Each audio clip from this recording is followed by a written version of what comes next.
You guys came off a record 2021 year, record sales, in part, I think you said, because COVID made people realize life is short. How's 2022 shaping up, and is it the same driver behind? No, 100% right. First of all, thanks for having me here this morning, Simone. And no, it was a fantastic year, 2021, even better than we thought in the beginning.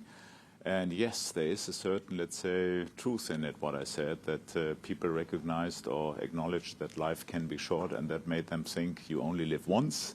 Enjoy your life, and that's the reason why they... So in 2022, have they changed their mind? No, not really. But that's the reason why we also had a fantastic first quarter, which is great for us, and also the next quarter looks good. So I think we will see again quite a strong year for us, despite obviously some constraints happening in the world. When you think about the Ukraine war, Russia, not any longer a market for us because we immediately ceased the Russian business.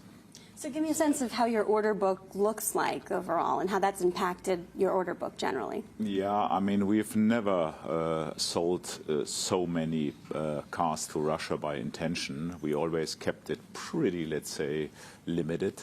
And I think that was a very good decision to do so, because for us it is not a big issue, let's say, to deroute or reroute these kind of orders into other markets worldwide. We currently have one of the strongest order books ever.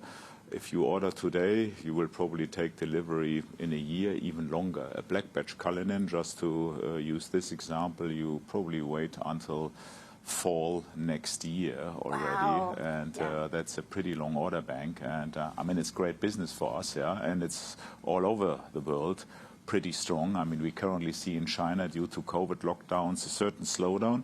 But I'm pretty sure once China is reopened after COVID, that business will again strive.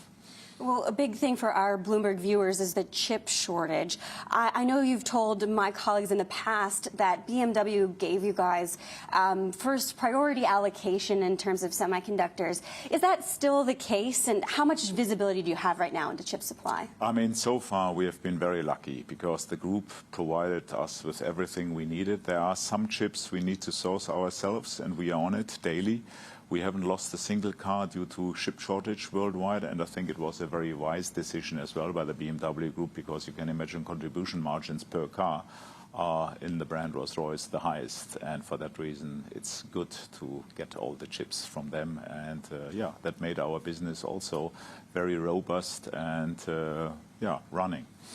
Okay, how about supply chain issues in terms of, you need parts? China has various shutdowns, as well as Brexit has posed an issue for some automakers. Yeah, supply chain is something that worries us, I would even say daily, and we are on it. And now with all these port lockdowns in China, we also see certain constraints now. We are flying now parts that makes it, let's say, faster for us. We bridge it by air bridges, as we call it.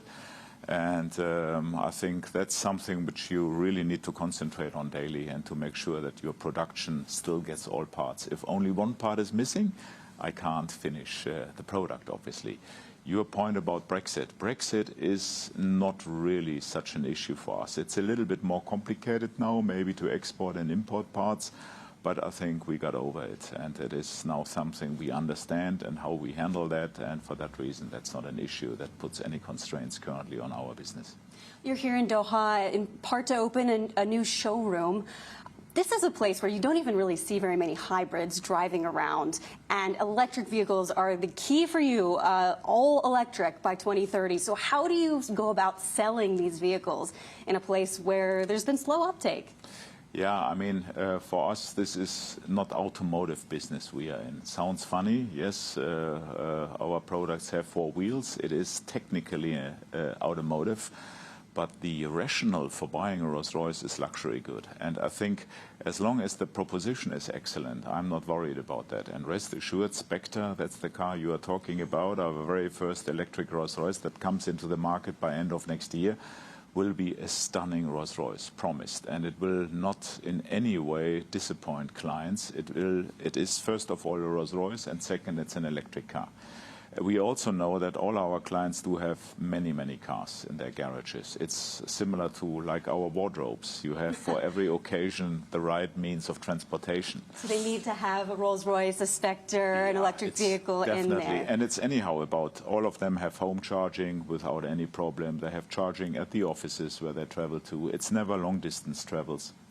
So I'm definitely not worried about it as long as the product is stunning and is emotionally appealing, and this is the case, I promise. Okay, well, emotional appeal of Spectre. What can you tell me about some of the technical specs, battery range, those sorts of things? We're all eager to hear. I bet you are all eager to hear, but I'm tight-lipped on that because we are currently in the testing phase. We've just started a couple of months ago the very first testing at Arjeplog, our Arctic Circle testing ground, and for that reason next steps are going now even into hot climate and so on. We will talk at a time. I can assure you it will be sufficient, as Rolls-Royce is always talking about numbers, and clients will not be disappointed about it. Oh, I'm sure. It sounds like a sexy car so far. Just finally, you've made this decision to skip plug-ins and go to all electric 100%. Entirely. How do you know that that gamble has succeeded?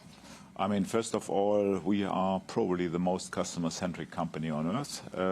We know, and I'm not saying me in person, but my organization knows really every single client. That's the reason why we are also very shy with volume growth, because you can only do that kind of direct interaction with clients when you have a certain, let's say, size. Clients are telling me very much that this is the right thing to do. It fits perfect to Rolls-Royce. It's silent, it's talky. We are not defined by loud exhaust noise or roaring engines, whatever. Rolls-Royce was always about silence, and that is exactly what electric propulsion brings. And it even refines Rolls-Royces up to next levels, I would say. For that reason, I'm pretty sure that this is a very good decision. Torsten, thank you so much for joining us. Torsten Müller-Ötvös, the CEO of Rolls-Royce Motors.